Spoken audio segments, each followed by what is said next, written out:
தங்கை கல்யாணிக்கு நான் உறுதியளித்து விட்டேன். இன்று எப்படியும் சுந்தராம்பாளை பார்த்து உனக்கு நாட்டியம் கற்றுத்தர ஏற்பாடு செய்கிறேன், முடிந்தால் கையோடு அழைத்தும் வருகிறேன் என்று வாக்கு கொடுத்து விட்டேன். தங்கையிடம் ஒரு வார்த்தை சொல்லி என்றைக்காவது அதை நான் மறந்ததுண்டா? இல்லை செய்ய தவறியதுதான் உண்டா? அண்ணா, கல்யாணியின் திருமணத்தை மனதில் கொண்டு நாட்டியம் கற்றுத் தருவது அவசியம் இல்லை என்றுதான் எனக்கு தோன்றுகிறது. அவள் முன்பே ஒருமுறை நாட்டியம் கற்றுக்கொள்ள முயற்சி செய்து வேண்டாம் என்று விட்டுவிட்டாள். அப்போது நீங்கள் கட்டாயப்படுத்துவதால் தான் அதை கற்க வேண்டும் என்ற நிலைக்கு ஆளாகி இருக்கிறாள். நீ அப்படியா நினைத்துக் கொண்டிருக்கிறாய்? உன் தங்கையை நீ புரிந்து கொண்டது அவ்வளவுதானா ஆதப்பா? அவள் ஆழ் மனதில் நாட்டியம் கற்க வேண்டும் என்ற ஆசை நீண்ட நாளாகவே இருக்கிறது. இல்லை என்றால் காடையிடமெல்லாம் நாட்டியம் கற்றுக்கொள்ள முயற்சி செய்வாளா? கல்யாணியின் ஆசையை என் ஆசையின் மூலம் நான் நிறைவேற்றப் போகிறேன். நீங்கள் இவ்வளவு தூரம் பேசும்போது நான் எப்படி அதை மறுக்க முடியும்? உங்கள் விருப்பப்படியே செய்யலாம்.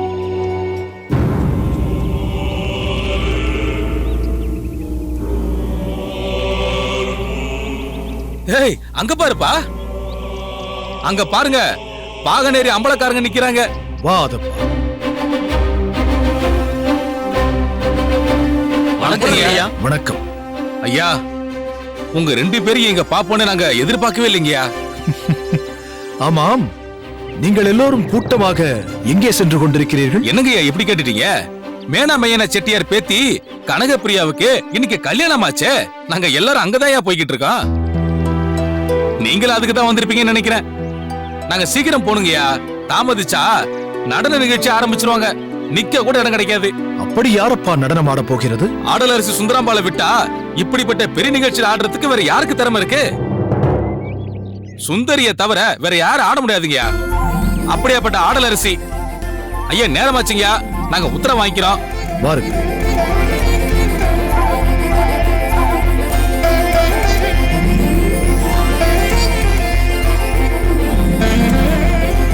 அதப்பா, மேனா மேயண்ணா செட்டியார் நம் மீது மிகுந்த அன்பு கொண்டவர். எனக்கு முறைப்படி பத்திரிகை வைத்து அழைத்து விட்டுதான் சென்றார். இன்று நடந்த குழப்பத்தில் நான் அதை மறந்தே போய்விட்டேன். நாம் அவசியம் அங்கு போய்த்தான் ஆக வேண்டும்.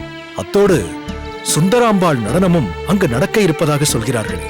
சுந்தராம்பாள் வீட்டுக்கு போவதைத்தான் எனக்கு கௌரவ குறைவு என்கிறாய். செட்டியார் வீட்டு திருமணத்திலேயே சுந்தராம்பாளை பார்த்து கல்யாணி விஷயத்தை பேசி அதற்குண்டான ஏற்பாடுகளை செய்துவிடலாம்.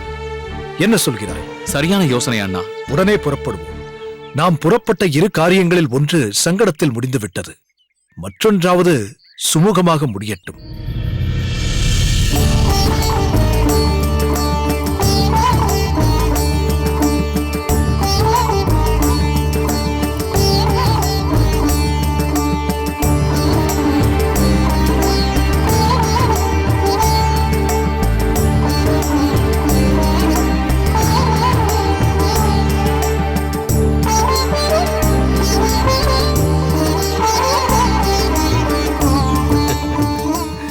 சிலம்ப நாட்டாரே, பார்த்தீர்களா அந்த வேடிக்கையை? எதை சொல்கிறீர்கள்? அவசரமாக வந்த 2 பேர் சந்தனத்தை கூட பூசிக்கொள்ளாமல் வேக வேகமாக உள்ளே போகிறார்கள். அதனால் என்ன? எதனால் அப்படி செய்கிறார்கள் என்பது உங்களுக்கு புரியவில்லையா? எதனால்? இன்னும் சிறிது நேரத்தில் சுந்தரியின் நாட்டியம் தொடங்க போகிறதல்லவா? அதற்கு இடம் பிடிக்க வேண்டும் என்ற அவசரத்தில் தான் இப்படி ஓடுகிறார்கள். ஆனால் அப்படி அவர் வேகமாக சென்றாலும் அங்கு அவர்களுக்கு இடம் கிடைக்க போவதில்லை. மேல நாட்டு அம்பலக்காரரே, எப்படி அவர்களுக்கு அங்கு இடம் கிடைக்காதென்று உறுதியாக சொல்கிறீர்கள்? சற்று முன்புதான் நான் மண்டபத்தில் இருந்து வருகிறேன். சுந்தரியின் நடனத்தை பார்ப்பதற்காக நான் முந்தி நீ முந்தி என்று ரசிகர்கள் பெரும் பரபரப்போடு ஓடி ஓடி இடம் பிடித்துக் கொண்டிருக்கிறார்கள். முன்னால் வந்து இடம் பிடித்தவர்கள் தங்களுக்கு வேண்டியவர்களுக்காக ஏதோ ஒரு அடையாளத்தை வைத்துவிட்டு அங்கு வருபவர்களை உட்கார விடாமல் தடுத்துக் கொண்டிருக்கிறார்கள். இந்த நிலையில் இப்போது வருபவர்களுக்கு எப்படி இடம் கிடைக்கும்? மேனா மேயண்ணா செட்டியார் சுந்தரியின் நடனத்தை காண வரும் ரசிகர்களின் மனதை புரிந்து கொண்டு பெரிய மண்டபமாகத்தான் ஏற்பாடு செய்திருக்கிறார். அப்படியும் மக்களின் ஆர்வத்தை கட்டுப்படுத்தவே முடியவில்லை. இந்த சுந்தரியின் நடனத்திற்கு மட்டும் ஏன் மக்களிடையே இவ்வளவு ஆர்வம்? இவளும் மற்ற நாட்டியக்காரிகள் போல் கையையும் காலையும் வீசி வீசி ஆடப் போகிறாள், அவ்வளவுதானே. அதற்கு போய் இப்படி அவசரம் காட்டுகிறார்களே. என்ன அஞ்சூர் அம்பலக்காரரே, நடனக்கலையை பற்றி இவ்வளவு துச்சமாக கூறிவிட்டீர்கள்.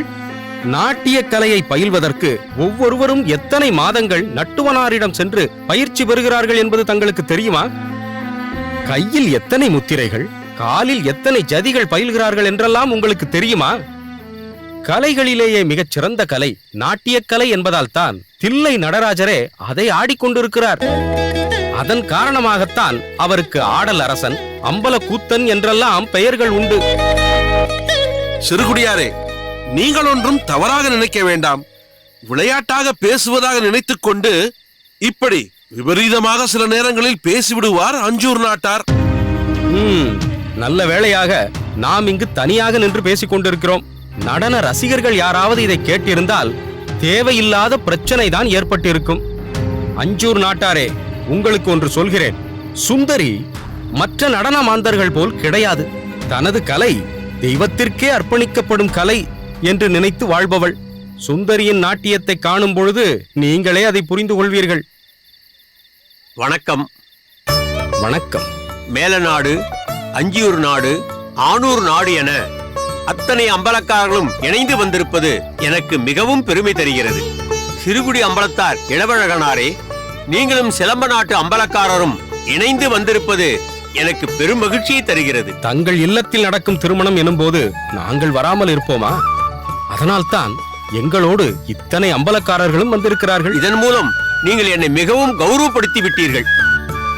பாகனேரி அம்பலக்காரர் வாளுக்கு வேலி அவர்களுக்கு சொல்லிவிட்டீர்கள் அல்லவா? பாகனேரி அம்பலக்காரரை அவர் தந்தையார் விஜயபாஸ்கர சேதுபதி காலம் முதல் அறிந்தவராயிற்றே. வாளுக்கு வேலியார் என்னை தன் தந்தையை போல் ஏற்றுக்கொண்டவராயிற்றே. அப்படி இருக்க அவருக்கு சொல்லாமல் இருப்பேனா? முறைப்படி சென்று சொல்லிவிட்டு தான் வந்திருக்கிறேன். அவர் வேறு எங்கேனும் சென்றுவிட்டு வரவேண்டி உள்ளதோ என்னவோ, ஆனாலும் நிச்சயம் வந்து விடுவார். வட்டமங்கலத்தாருக்கும் சொல்லி இருக்கிறீர்கள் அல்லவா? அது என்ன, மிக முக்கியமானவருக்கு விட்டு போவது போல் பட்டமங்கலத்தாருக்கு சொல்வது விட்டு போய் விட்டதா? இல்லை இல்லை, அப்படியெல்லாம் ஒன்றுமில்லை. பிறகென்ன? அதை பற்றி இப்போது எதற்கு? ஏதோ காரணத்தால் அதை பற்றி சொல்ல தயங்குகிறார் இவர். அதை ஏன் வற்புறுத்தி கேட்கிறீர்கள்? அப்படியானால் வேண்டாம். உங்களிடம் சொல்வதற்கென்ன? இதெல்லாம் எல்லோருக்கும் தெரிந்ததுதான். பாகனேரி மீது பட்டமங்கலத்தார் வல்லத்தரையன் கொண்டிருக்கும் வஞ்சம் சற்றும் பொருத்தமில்லாதது. தானாக ஒரு தவறான கருத்தை உருவாக்கி கொண்டு வல்லத்தரையனும் அவன் தாயும் வாளுக்கு வேலி மீது பகை பாராட்டுகிறார்கள். வாளுக்கு வேலியின் தந்தை விஜயபாஸ்கர சேதுபதி மறைந்து வாழ வேண்டிய நிலையை ஏற்படுத்தி விட்டார்கள். நானே அவர்களிடம் சென்று, நீங்கள் சொல்லும் குற்றச்சாட்டிற்கு ஆதாரமே இல்லை, வீணாக ஒருவர் மீது பழி போட்டு வஞ்சத்தை வளர்த்து கொண்டிருக்கிறீர்கள் என்று எடுத்துச் சொன்னேன். வல்லத்தரையனும் அவன் தாயும் என்னை அவமதித்து அனுப்பிவிட்டார்கள். பிறகு எப்படி நான் பட்டமங்கலத்தாரை அழைக்க முடியும்? இதில் இவ்வளவு பிரச்சனைகள் இருக்கிறது என்று தெரிந்திருந்தால் உங்களிடம் இதை பற்றி கேட்டிருக்கவே மாட்டேன். ஐயா, என்ன நாதமுனி? நடனத்துக்கு என்ன நீங்க குறிப்பிட்ட நேரம் தொடங்கிவிட்டது. மக்கள் கூச்சலிட தொடங்கிவிட்டார்கள். சுந்தரியும் சரியான நேரத்தில் நடனத்தை தொடங்கிவிட வேண்டும் என்று தயாராக இருக்கிறாள். நீங்கள் ஒரு வார்த்தை சொன்னால் நடனத்தை தொடங்கிவிடலாம். வாளுக்கு வேலியார் இன்னும் வரவில்லை. மேலும் சிலர் வருவார்கள் என்று எதிர்பார்க்கிறேன். சற்று நேரம் பார்த்துவிட்டு. அதை பற்றி என்ன? பாகனேரியார் இதை பற்றி எல்லாம் தவறாகவே கருத மாட்டார். எதையும் நேரத்தோடு செய்ய வேண்டும் என்று விரும்பக்கூடியவர் அவர். நீங்கள் நடனத்தை தொடங்கிவிடச் சொல்லுங்கள். நீங்கள் சொல்வதும் சரிதான். நடனத்தை காண்பதற்காகவே வந்திருப்பவர்கள் இதற்கு மேல் பொறுத்து கொள்ள மாட்டார்கள். நாதமுனி, நீங்கள் சென்று நிகழ்ச்சியை தொடங்கி விடுங்கள். நல்லது ஐயா. வாருங்கள். முதல் வரிசை அம்பலக்காரர்களுக்கு என்று சொல்லி ஆட்களை பார்த்துக் கொள்ளும்படி ஏற்பாடு செய்திருக்கிறேன். அங்கு சென்று அமர்வோம். வாருங்கள்.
திருகிடதா திருகிடதா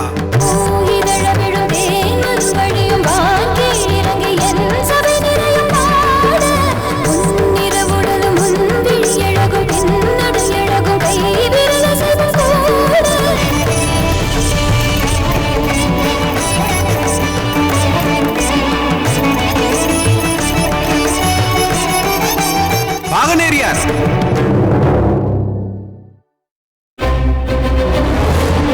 பாகனேரி அம்பலக்காரர் வாளுக்கு வேலி.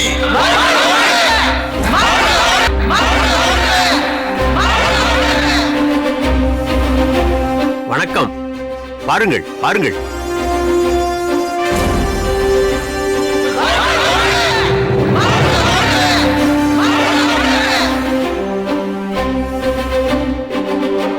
ஆசீர்வாதம் வாங்கிக் கொள்ளுங்கள்.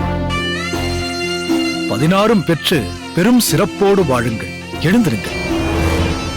பாகனேரியாரே, காலையில் நடைபெற்ற கல்யாணத்திற்கு தாங்கள் வருவீர்கள் என்று நாங்கள் எல்லோரும் ஆவலோடு காத்திருந்தோம். என்ன காரணத்தினாலோ அவரால் வர முடியாத சூழ்நிலை ஏற்பட்டிருக்கிறது என்பதை நான் புரிந்து கொண்டேன். ஆனால் இப்போது இப்படி திடீரென்று வந்து இன்ப அதிர்ச்சியை கொடுப்பீர்கள் என்று நான் எதிர்பார்க்கவே இல்லை. நானும் ஆதப்பனும் வேறொரு அவசர வேலையாக செல்ல வேண்டி இருந்ததால் காலையில் வர முடியாமல் போயிற்று. அங்கிருந்து திரும்பும் வேளையில் இங்கு வந்ததால் மணமக்களுக்கு பரிசாக எதுவும் கொண்டு வர முடியவில்லை. பாகனேரி சென்றதும் மறக்காமல் கொடுத்து அனுப்புகிறேன், மறுக்காமல் ஏற்றுக்கொள்ளுங்கள். பரிசா? நீங்கள் இங்கு வந்ததே எங்களுக்கு மிகப்பெரிய பரிசு. உங்கள் வாக்கால் மணமக்களை வாழ்த்தியதே அவர்கள் செய்த பெரும்பாக்கியம். அதைவிட அவர்களுக்கு வேற என்ன பரிசு வேண்டும்? மேனாமையண்ணா செட்டியாரே, பாகனேரியார் ஒரு முடிவெடுத்து விட்டால் அதை மாற்ற முடியாது. அதனால் நம்பிக்கொள்ளுங்கள். அது மட்டுமல்லாமல் மற்றவர்களுக்கு வாரி கொடுக்கும் வள்ளல் அவர். அதிலும் இது திருமணம். தன் வழக்கத்தை விட்டு விடுவாரா அவர்? பாகனேரியாரின் கோரிக்கையை ஏற்றுக்கொள்ளுங்கள். சரி சரி, ஏற்றுக்கொள்கிறேன். நல்லது. உட்காருங்கள். நாட்டிய நிகழ்ச்சியை கண்டு கழியுங்கள். நாட்டியம் தொடங்கட்டும். வாருங்கள் வாருங்கள்.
அண்ணா, செட்டியார் ஐயா வீட்டு விருந்திற்கு சென்றாலே அது ஒரு தனி சிறப்புதான்.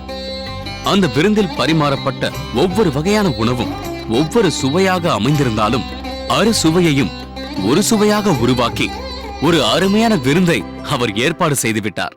விருந்தில் இருந்து வெற்றிலை பாக்கு தாம்பூலம் வரை ஒவ்வொன்றும் ஒவ்வொரு மனம். தனது பேத்தியின் திருமணத்தை மிக சிறப்பாக செய்து அமர்க்களப்படுத்தி விட்டார்.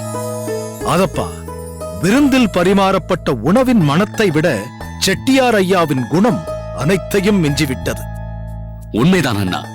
விருந்துக்கு வந்த ஒவ்வொருவரையும் அனுசரணையோடு விசாரித்து அவரவருக்கு பிடித்தமானதை செட்டியார் ஐயா அருகில் இருந்து வேண்டியதை பரிமாறும்படி செய்தாரே, அதுதான் தனி சிறப்பு. எனது சிறப்பை விட உங்களது அண்ணனின் பெருந்தன்மை மிகவும் உயர்ந்து விட்டது. திருமண வரவேற்பு விழாவிற்கு வருகை தந்து அங்கு நடந்த நாட்டிய நிகழ்ச்சியில் பங்கு கொண்டு அதன் பிறகு நடந்த விருந்திலும் கலந்து கொண்டதோடு என் வீடு வரை வந்து உரையாடிக் கொண்டிருக்கிறீர்களே.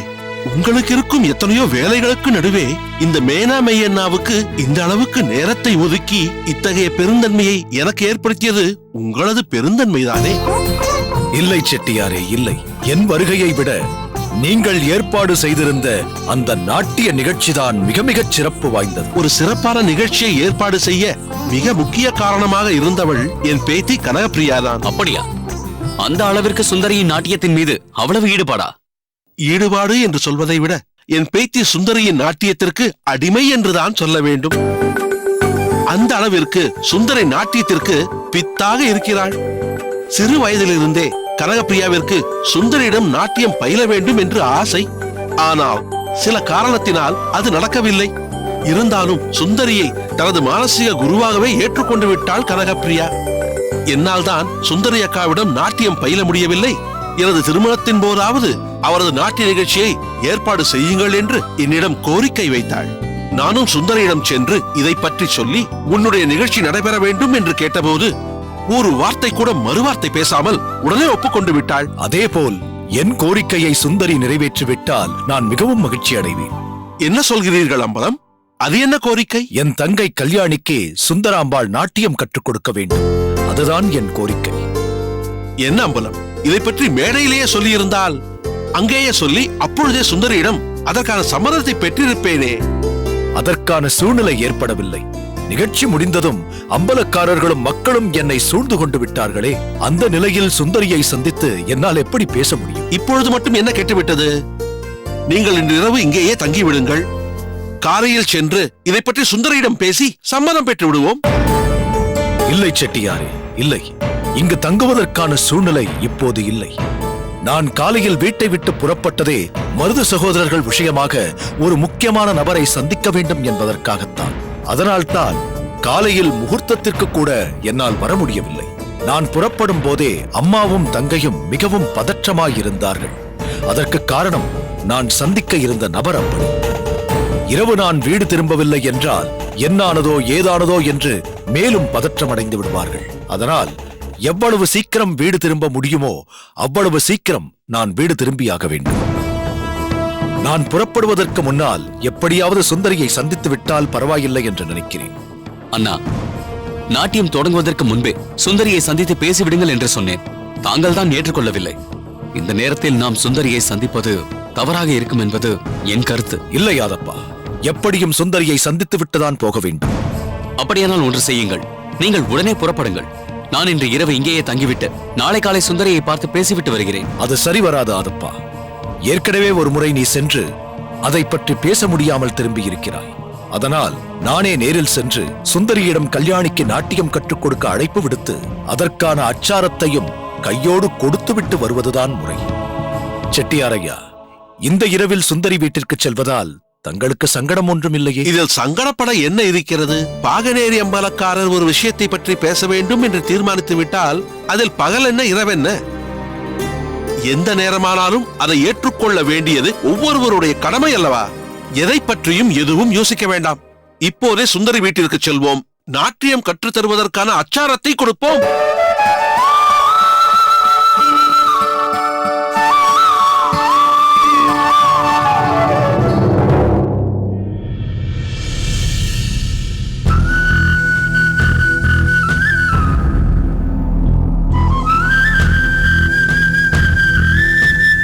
சுந்தரி, என்ன அத்தை? உனக்கு திருஷ்டி கழிக்க வேண்டும். என்ன அத்தை சொல்கிறீர்கள்? எனக்கு திருஷ்டி கழிக்க வேண்டுமா? ஆமாம். எதற்காக? செட்டியார் வீட்டில் உன்னுடைய நாட்டியம் நடைபெற்றதே, அதற்காக. அதற்கு எதற்கு திருஷ்டி கழிக்க வேண்டும்? நான் என்ன எனது நாட்டியத்தை இன்றுதான் அரங்கேற்றம் செய்தேனா? எப்போதும் போல்தான் இன்றும் எனது நாட்டியம் நடைபெற்றது.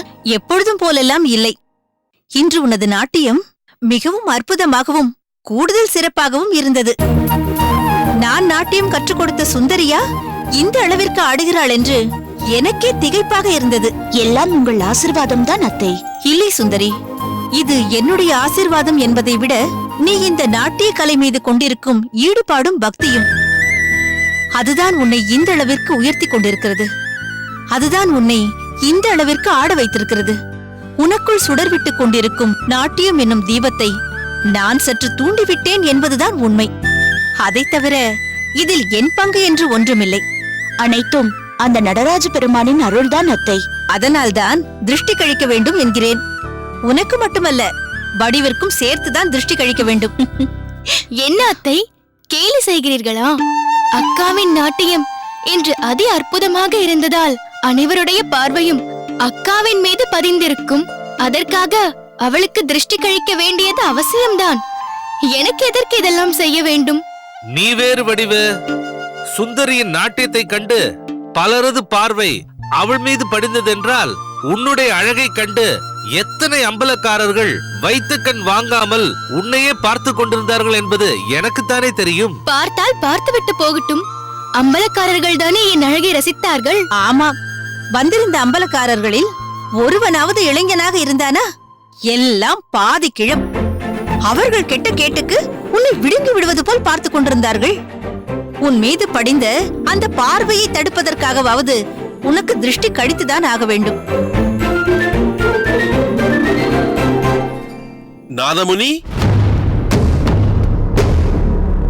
அடேடே, வாருங்கள் சிட்டையரையா, வாருங்கள்.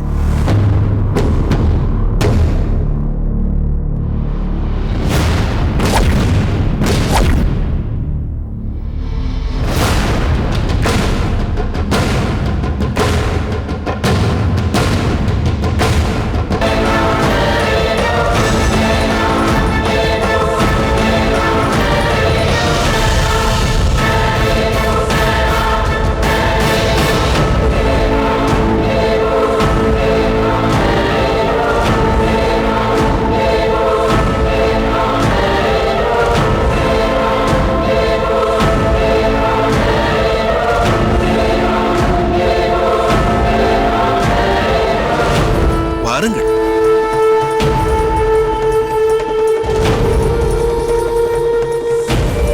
இவர் பாகனேரி அம்பலக்காரர் வாளுக்கு வேலி. அவர் இவர் தம்பி கருத்தாதப்பன். விழா மண்டபத்திலேயே இவர்களை உங்களுக்கு அறிமுகம் செய்து வைக்க வேண்டும் என்று நினைத்தேன். மக்கள் அனைவரும் வந்து அவரை சூழ்ந்து கொண்டதால் அதற்கு வாய்ப்பில்லாமல் போய்விட்டது.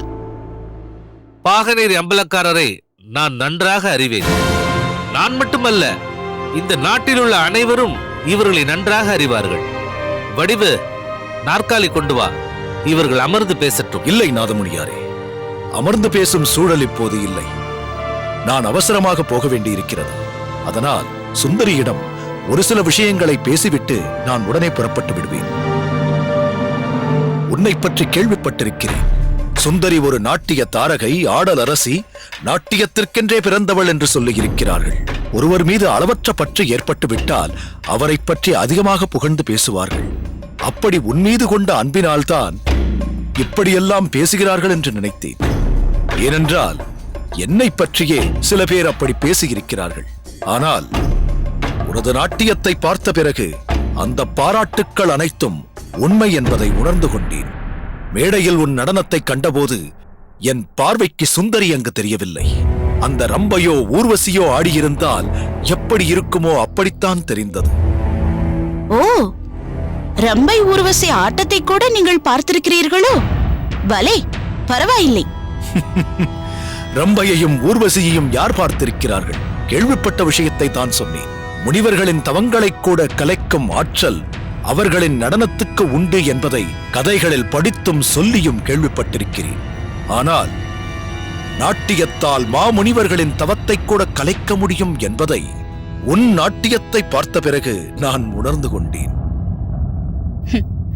ரம்பையும் ஊர்வசியும் நல்லோர் தவத்தை கெடுக்கும் நடன ராணிகள். நீங்கள் நல்லோர் நடனத்தை கெடுக்கும் அம்பலக்காரர்கள். நடனத்தை நான் கெடுத்தேனா?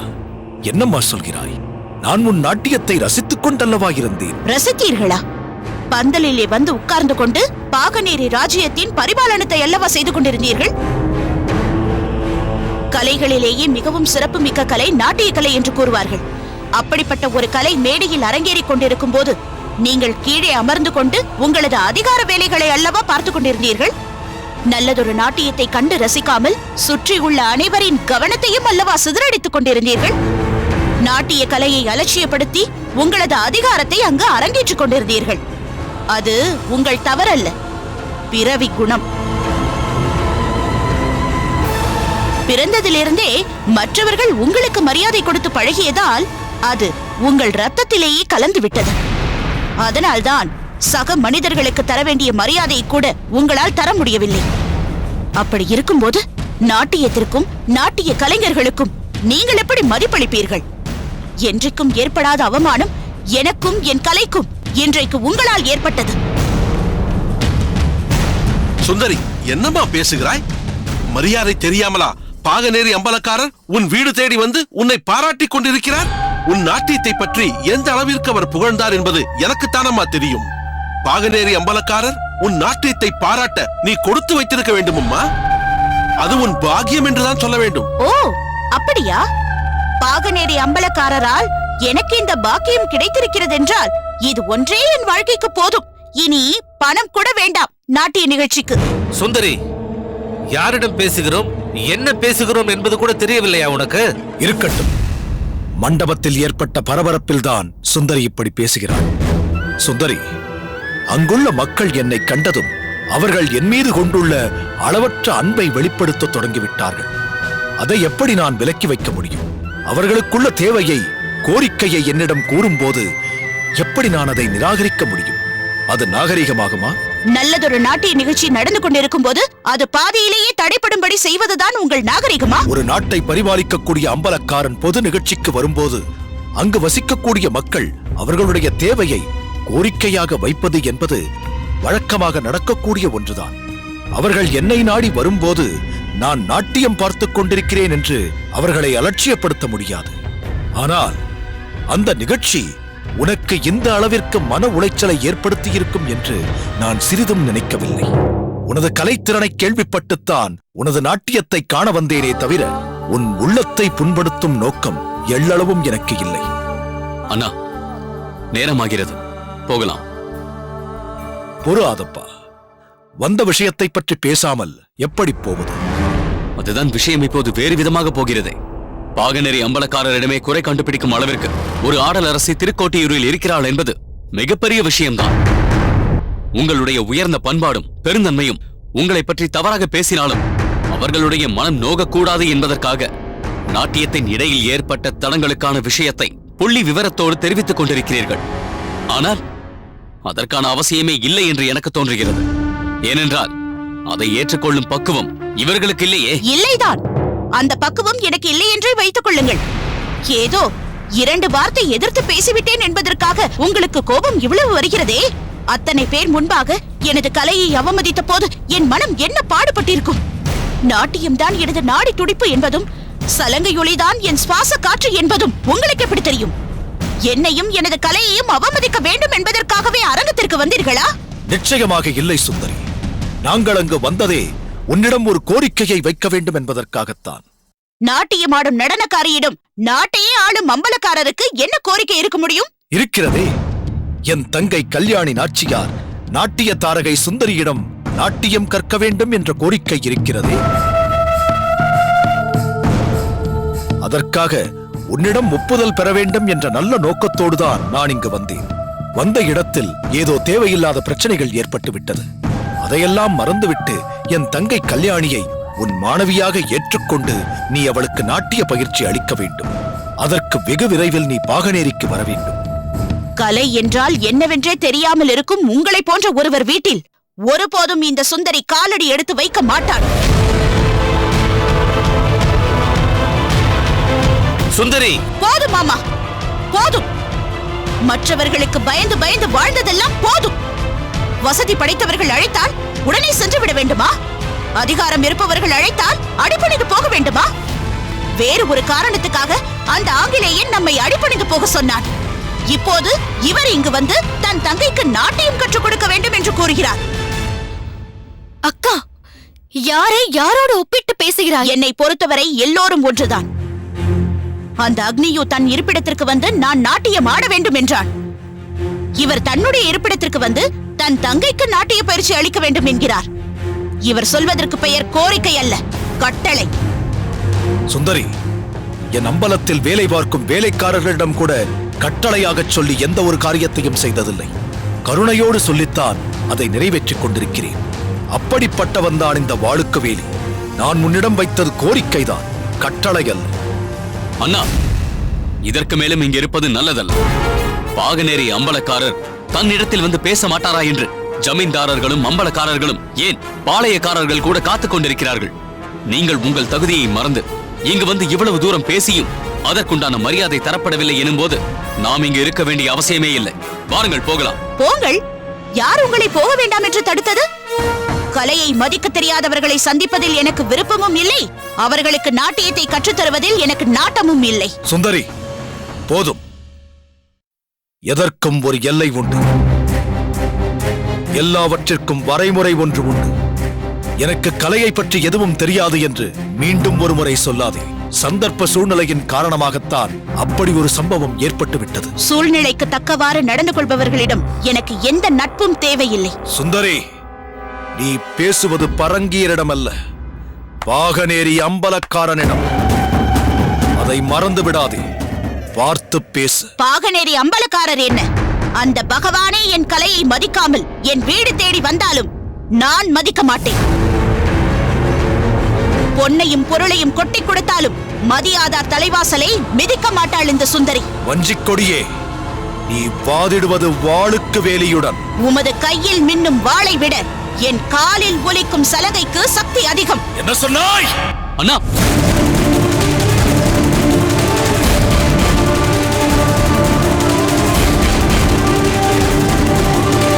ஏன் நிறுத்திவிட்டீர்கள்? அடியுங்கள். உங்கள் அதிகார தோரணையை காட்டிவிட்டீர்கள் அல்லவா? அடியுங்கள்.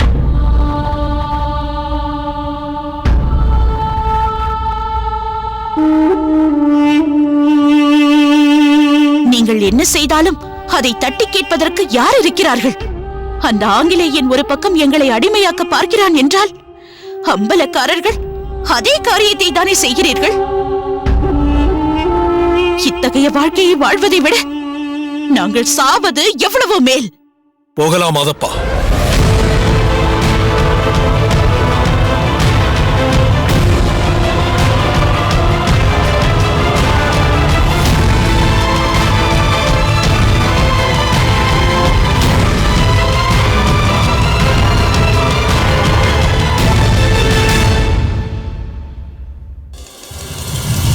யார் அந்த வாளுக்கு வேலி? அவனுக்கு எப்படி இப்படி ஒரு துணிச்சல் வந்தது? என் வீட்டு மாப்பிள்ளையை கை நீட்டி அடிக்கும் உரிமையை அவனுக்கு யார் கொடுத்தார்கள்? பட்டமங்கலத்தின் புகழை இதனால் பட்டு போய்விட்டதே. பாகனேரிக்காரனிடம் பட்டமங்கலத்தின் மாப்பிள்ளை அடிபட்டு விட்டு ஒன்றும் செய்யாமல் வந்து விட்டான் என்றால் அதைவிட அவமானம் வேற என்ன இருக்கிறது? மாப்பிள்ளை, நீங்கள் ஏன் அவனிடம் அடி வாங்கிக் கொண்டு பேசாமல் வந்தீர்கள்? அத்தை, உங்கள் மாப்பிள்ளை எத்தகைய வீரன் என்பது உங்களுக்கு தெரியாதா என்ன? நான் நினைத்திருந்தால் ஒரு கணத்தில் அந்த வாளுக்கு வேலியை தூக்கி எறிந்து பந்தாடி இருக்க மாட்டேனா? பிறகு ஏன் அதை செய்யவில்லை? நான் யாரோடு சென்றிருந்தேன்? உங்கள் மூத்த பிள்ளை வல்லத்தரையனோடு. என் அருகிலேயே வல்லத்தரையன் நிற்கும் போது இப்படி ஒரு சம்பவம் நடந்துவிட்டது. வல்லத்தரையன் அருகில் இருக்கும் போது நான் அந்த வாளுக்கு வேலியோடு மோதுவது சரியாக இருக்குமா? அது என் மைத்துரன் வல்லத்தரையனுக்கு பெருமை தருமா? அதனால் தான் அமைதியாக இருந்தேன். நீங்கள் சொல்வது மிகவும் சரி. என் பிள்ளைக்கு களங்கம் வரக்கூடாது என்பதற்காக நீங்கள் உங்கள் கன்னத்தில் விழுந்த அடியை தாங்கிக் கொண்டது உங்கள் பெருந்தன்மையை காட்டுகிறது. பட்டமங்கலத்தின் கௌரவத்தை காப்பாற்ற வேண்டும் என்ற உங்கள் உயர்ந்த உள்ளத்தை காட்டுகிறது. அதற்காக நான் உங்களை பாராட்டுகிறேன். இனி இதற்கு விளக்கம் சொல்ல வேண்டியவன் வல்லத்தரையன் தான். நீ சொல் வல்லத்தரையா. உன் அக்காவின் கணவரை, உன் மரியாதைக்குரிய மாமாவை ஒருவன், அதிலும் நம் ஜென்ம பகைவன், அந்த வாளுக்கு வேலி அடிக்கும் பொழுது நீ எப்படி பார்த்து கொண்டிருந்தாய்? அடித்த கையை ஒடித்திருக்க வேண்டாமா? சீறி எழுந்த அவன் சிரத்தை அறுத்திருக்க வேண்டாமா? அப்படி செய்திருந்தால் இன்றைய நமது வஞ்சம் நிறைவேறி இருக்குமே. அப்படி செய்ய எனக்கு அரை நொடி போதாதா அம்மா? ஆனால் நாங்கள் சென்றிருப்பது எங்கே? ஆங்கிலேயனின் கோட்டைக்கு. இந்த நிகழ்ச்சி நடந்தது எங்கே? அந்த அக்னியுவின் கூடத்தில். நீங்கள் சொல்வது போல் அப்படி ஏதாவது நடந்திருந்தால் அந்த வெள்ளையன் நம்மை பற்றி எவ்வளவு இழிவாக நினைத்து விடுவான். அம்பலக்காரர்களின் கௌரவம் பகைவனின் இருப்பிடத்தில் போக வேண்டுமா? பகைவனின் முன் நம்மை நாமே இழிவுபடுத்திக் கொள்ள கூடாது என்பதால் தான் அந்த வாளுக்கு வேலி மாமாவை அடித்ததை பார்த்த பிறகும் நான் பொறுத்துக் கொண்டிருந்தேன். ஆனால் அந்த கணத்தில் என் மனம் எப்படி துடித்துக் கொண்டிருந்தது என்பதை உங்களால் புரிந்து கொள்ள முடியாது. ஒன்றை மட்டும் உறுதியாக நம்புங்கள் அம்மா, அந்த வாளுக்கு வேலி கன்னத்தில் அடித்தது என் மாமா உறங்கா புலியை அல்ல, இந்த வல்லத்தரையனை. அண்ணா, பாகநேரி அம்பலக்காரருக்கு மட்டும் அன்னியின் இருப்பிடத்தில் அப்படி நடந்து கொள்வது அநாகரிகமான செயல் என்பது தெரியாதா? அம்பலக்காரர்களின் கௌரவத்திற்கு அது கேடை விளைவிக்கும் என்பது புரியாதா? அப்படி இருந்தும் அவர் ஏன் அப்படி நடந்து கொண்டார்? அந்த அளவிற்கு பாகநேரி அம்பலக்காரரின் கோவத்தை தூண்டும் அளவிற்கு மாமா அங்கே பேசியிருக்கிறார். அதனால்தான் இப்படி ஒரு சம்பவம் அங்கே நடந்திருக்கிறது. வைரமுத்தா, அங்கே என்ன நடந்ததென்று உனக்கு எப்படி தெரியும்? எதை நினைத்துக் கொண்டு இப்படி பேசுகிறாய்? எல்லாவற்றையும் விசாரித்துக் கொண்டுதானம்மா இங்கு பேசுகிறேன்.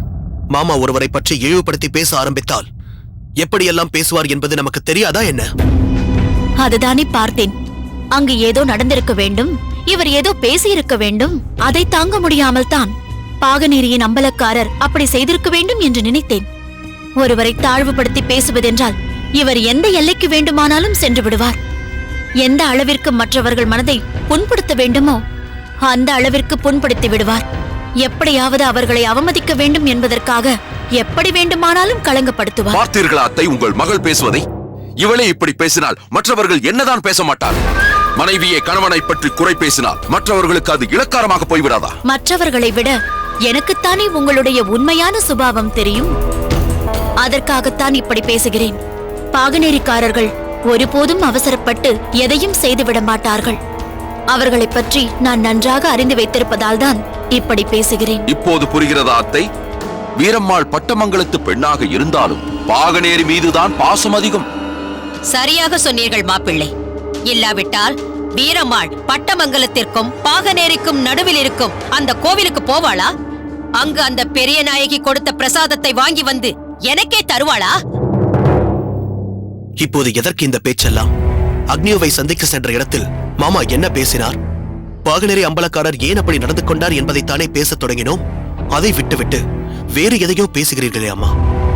வைரமுத்தா, எந்த பேச்சாக இருந்தாலும் தன்னை பற்றி பேச இடம் கொடுக்காமல் திசை திருப்பி விடுவதுதானே உன் மாமாவின் வழக்கம். இப்பொழுதும் அப்படித்தான் செய்கிறார். அதை புரிந்து கொள்ளாமல் அம்மாவும் அவருக்காக பரிந்து பேசுகிறார். போகட்டும், இந்த பேச்சு இத்தோடு போகட்டும். 1000 இருந்தாலும் அந்த வாளுக்கு வேலி எப்படி உன் மாமாவை கை நீட்டி அடிக்கலாம் வைரமுத்தா? அம்மா, அங்கு நடந்ததை நீங்களும் அறிந்து கொண்டால்தான் அவர் ஏன் அப்படி நடந்து கொண்டார் என்பது உங்களுக்கு தெரியும். பாகநேரி அம்பலக்காரரும் அவர் தம்பி கருத்த ஆதப்பனும் அக்னியோவை சந்திக்க சென்றிருக்கிறார்கள். அங்கு அவர்கள் பேசச் சென்றது வேறு விஷயம். ஆனால் மாமா அவர்களின் பேச்சை திசை மாற்றி பாகநேரி அம்பலக்காரரை வேண்டுமென்றே வம்பெடுத்திருக்கிறார். அவர் தம்பி கருத்த ஆதப்பன் மீது அபாண்டமாக களங்கம் சுமத்தி இருக்கிறார்.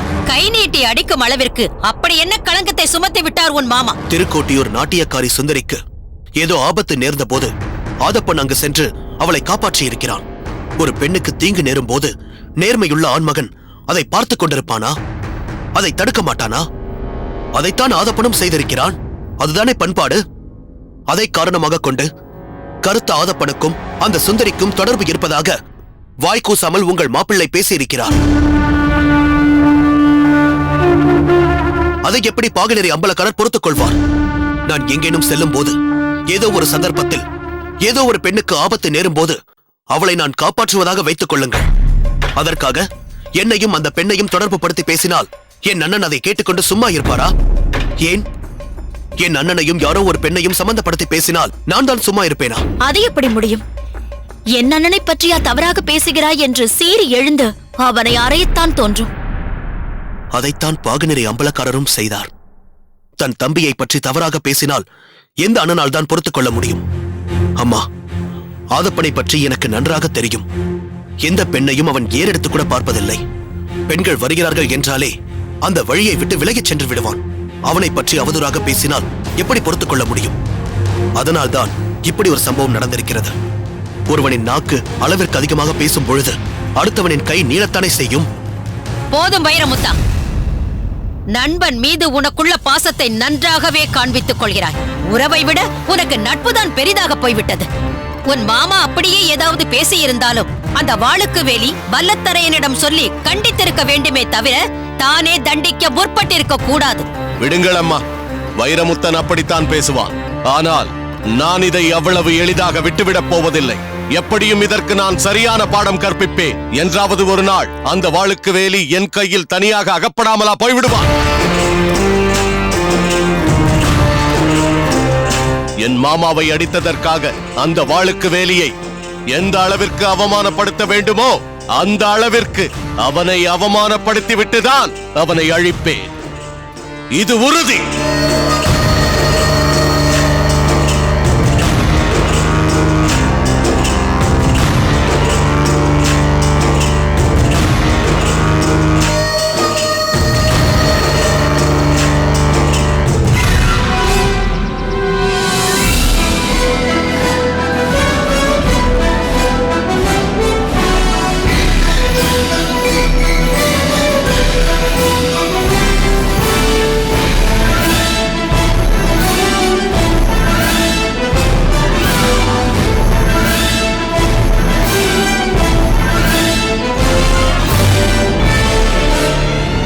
என்ன வாளுக்கு வேலி, அப்படியே மலைத்து நின்று விட்டாய்?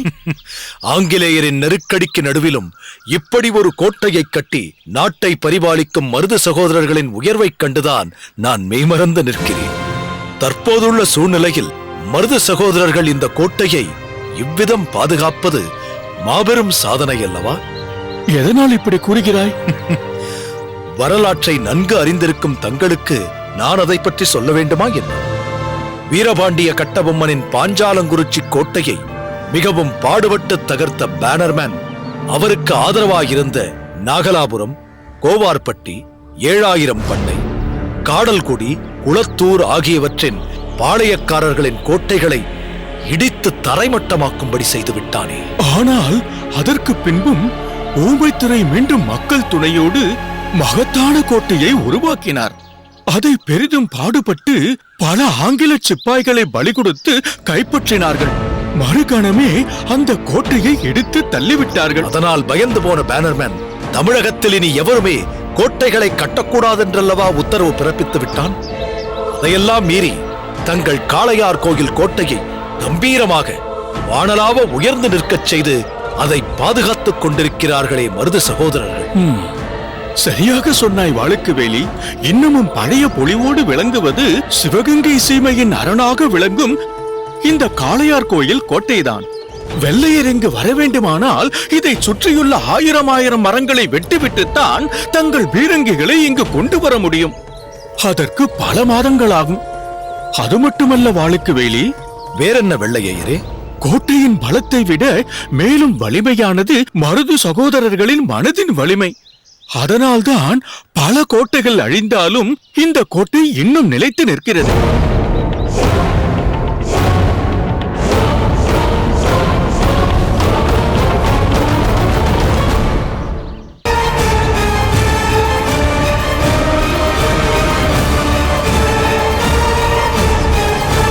யார் அவர் வெள்ளையரே? அவன் மருது பாண்டியர்களின் மெய்காப்பாளன், பெயர் மாறவேள். நம்மை அழைத்துச் செல்லவே அவன் வருகிறான்.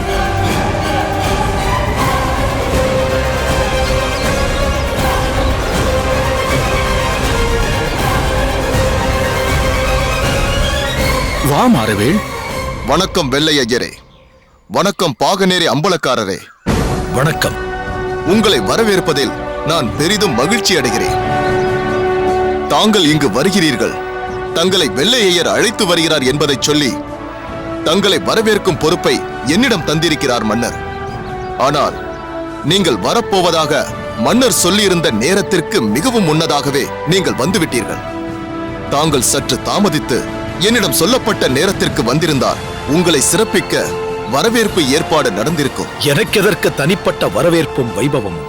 மருது பாண்டியர்களை அவர்களது கோட்டையில் சந்திக்கும் வாய்ப்பு பெற்றதே நான் பெற்ற பாக்கியம் அல்லவா? அவர்களும் தங்களை காண ஆவலோடு இருக்கிறார்கள். கதிரவன் உதித்தது முதலே புறப்படலாமா என்று துளைத்தெடுத்து விட்டார் வாளுக்கு வேலி. குறித்த நேரத்திற்கு போனால் போதும் என்று நான் சொன்னதை இவர் கேட்கவே இல்லை. அதெல்லாம் வேண்டாம், உடனே புறப்படலாம் என்று சொல்லிவிட்டார்.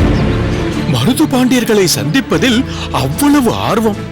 இன்னும் சில நொடிகளில் நீங்கள் அவர்களை சந்திக்கலாம். வாருங்கள்.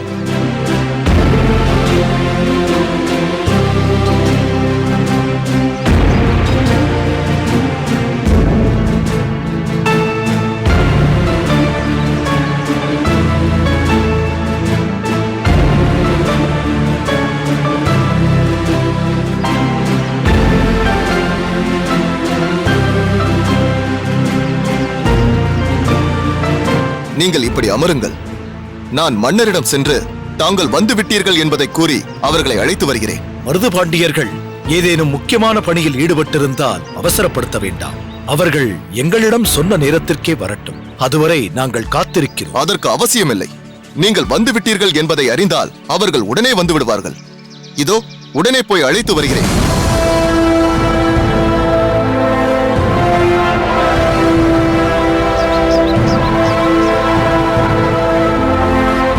வெள்ளையரே, இந்த அரண்மனையில் இருக்கும் போது என் உள்ளம் மருது பாண்டியர்களை நினைத்து பெருமிதம் அடைகிறது. எத்தகைய மாவீரர்கள், மானம் காத்த மறவர்கள் என்று புகழ்பெற்ற இவர்கள் மகாராணி வேலு நாச்சியாரை காக்க எவ்வளவு போராடியிருக்கிறார்கள். சிவகங்கை சீமையை வெள்ளையர்களிடமிருந்து காப்பாற்றி மகாராணி வேலு நாச்சியாரை அதன் சிம்மாசனத்தில் அமர வைப்பதற்காக எவ்வளவு தியாகங்கள் செய்திருக்கிறார்கள். தேசப்பற்றும் ராஜ விசுவாசமும் ஒன்றோடு ஒன்று இணைந்தது என்பதை அனைவரும் உணரும்படி செய்த மருது சகோதரர்கள் எந்த அளவிற்கு ஒழுக்க சீலர்களாக இருந்திருக்கிறார்கள். நீ சொல்வதனைத்தும் உண்மைதான் வாளுக்கு வேலி. அந்த தியாகத்தையும் ஒழுக்கத்தையும் மட்டுமல்ல, அவர்களது வீரத்தையும் உணர்ந்து இருந்ததால் தான் வேலு நாச்சியார் தாமே முன்வந்து மருது சகோதரர்களிடம் நாட்டையே ஒப்படைத்துவிட்டு அரசியல் துறவு பூண்டார். இத்தகைய மகத்தான மாமனிதர்கள் வாழும் நாட்டை பரங்கியர்கள் பிடித்துவிட முடியும் என்று நினைக்கிறார்களே, அது எப்படி முடியும்? எப்போதும் மதுவருந்திக் கொண்டும் மாதர்களோடு கேளிக்கையில் ஈடுபட்டும் இருக்கும் பரங்கியர் தமிழ் பண்பாடு மிக்க ஒழுக்கமே உயிராகக் கொண்ட மருது சகோதரர்களை நெருங்க முடியுமா?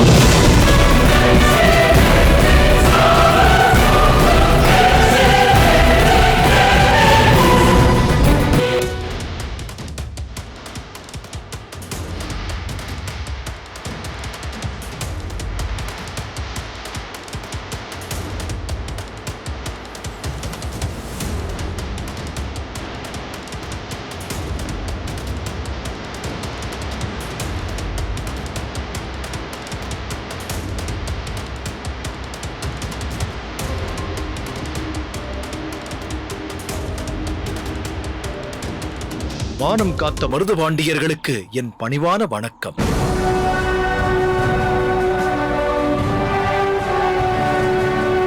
இந்த மருது பாண்டியர்களை காத்த வாளுக்கு வேலிக்க எங்கள் மனம் நிறைந்த வாழ்த்துக்கள். அமருங்கள்.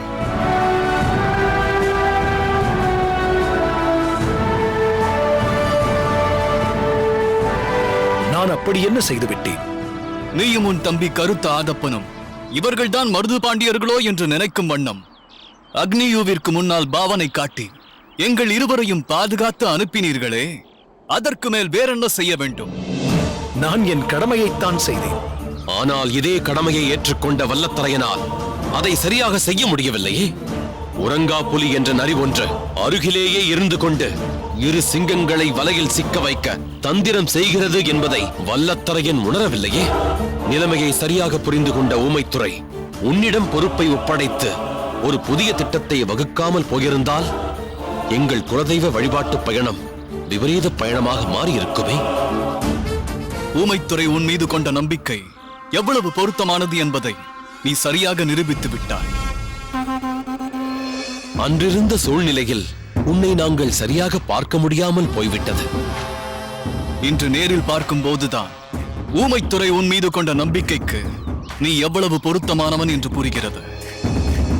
நெடிதுயர்ந்த உன் வடிவமும் கம்பீரமான தோற்றமும் நீ வாளுக்கு மட்டும் வேலியல்ல, வேல், ஈட்டி, கதாயுதம் முதலான எல்லா ஆயுதங்களுக்கும் வேலியாக மாறி அவற்றை கையாளும் திறன் படைத்தவன் என்பதை காட்டுகிறது.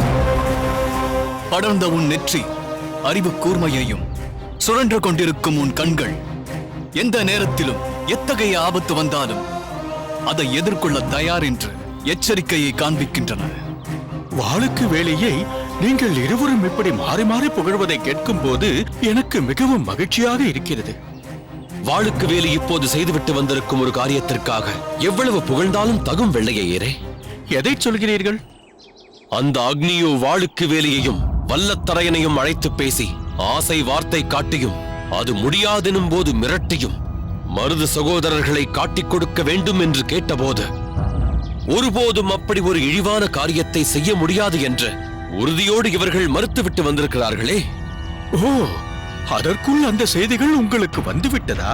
வெள்ளையரே, ஒவ்வொரு கணமும் எங்களை சுற்றி என்ன நடக்கிறது என்பதை தெரிந்து கொள்ள வேண்டியது அவசியம் அல்லவா?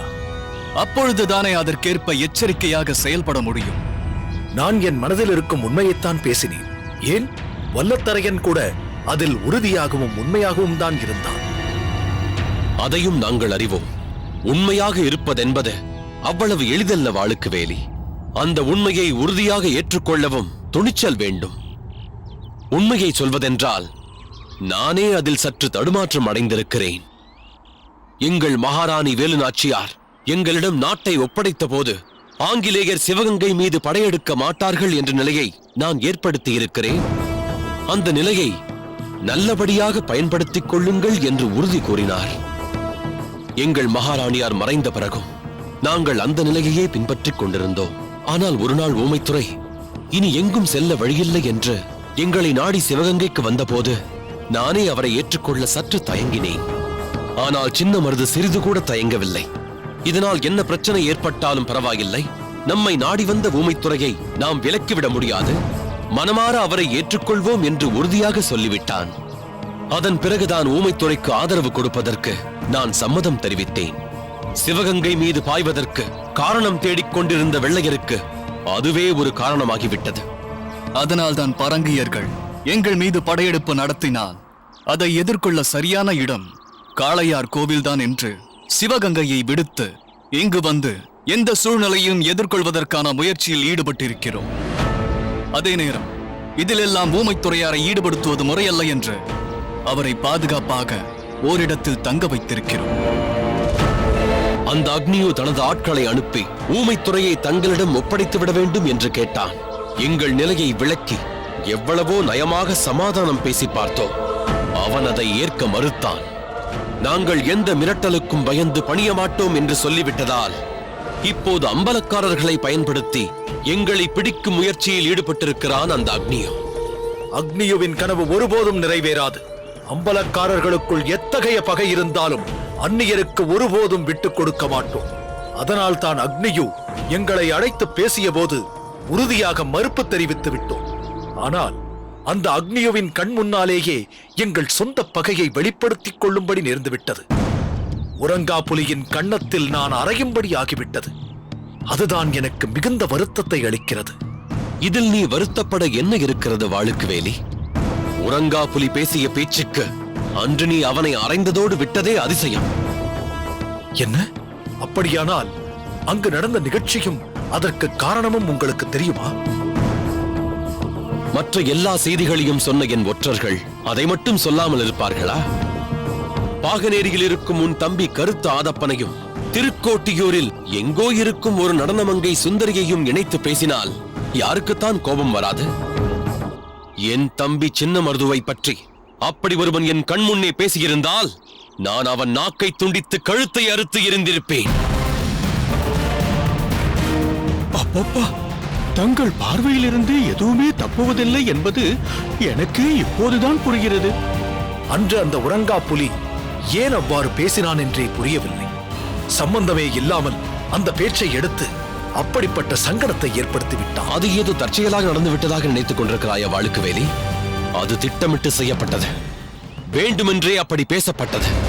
அக்னியுவின் திட்டத்திற்கு நீங்கள் ஒத்துவர மாட்டீர்கள் என்று தெரிந்தவுடனே உங்களுக்குள் மேலும் பகையை மூட்டுவதற்காக அக்னியுவின் திட்டப்படிதான் உரங்கா புலி அப்படி பேசினார். பரங்கியரை பிரித்தாளும் சூழ்ச்சியில் இதுவும் ஒரு பகுதிதான். உண்மைதான், அப்படித்தான் இருக்க வேண்டும். வாளுக்கு வேலி, இனிமேல்தான் நீ மிகவும் எச்சரிக்கையாக இருக்க வேண்டும். எங்களுக்காக நீ பாடுபட்டாலும் நீ எங்களோடு நேரடி தொடர்பு வைத்திருக்கிறாய் என்று நிரூபிக்க ஆங்கிலேயரிடம் போதுமான ஆதாரம் இல்லை. அதற்கான ஆதாரத்தை தான் அந்த அக்னியு தேடிக் கொண்டிருக்கிறான்.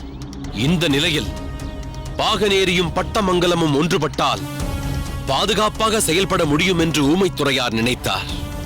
அதற்காகவே உன்னையும் வல்லத்தரையனையும் சந்திக்க வைத்தார்.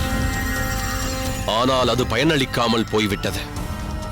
அக்னியுவின் கருத்தை மறுப்பதில் நீங்கள் ஒன்றுபட்டிருந்தாலும் சொந்த பகை மாறி நீயும் வல்லத்தரையனும் ஒன்றுபட உரங்கா புலி இடம் தரமாட்டான்.